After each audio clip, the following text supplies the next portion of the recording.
ঘড়ির কাঁটায় এখন রাত 11:30। রাত পোহালেই কাল সকালে মা অন্নপূর্ণার পুজো। তোমাদের আগেই বলেছি দীর্ঘ 29 বছর আমাদের বাড়িতে মা অন্নপূর্ণার পুজো হচ্ছে। আজকে চলছে মায়ের পুজোর শেষ মুহূর্তের প্রস্তুতি।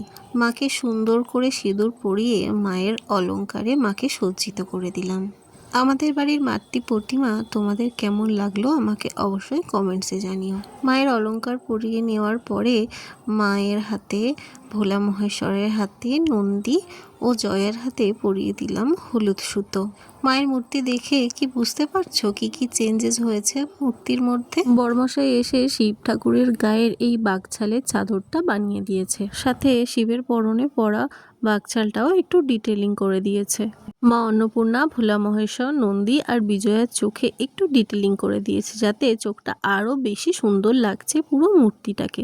তারপরে মায়ের হাতে দিয়ে দিলাম চালের হাঁড়ি, হাতা, আর ভোলা মহেশ্বরের হাতে দিলাম ভিক্ষাপাত্র।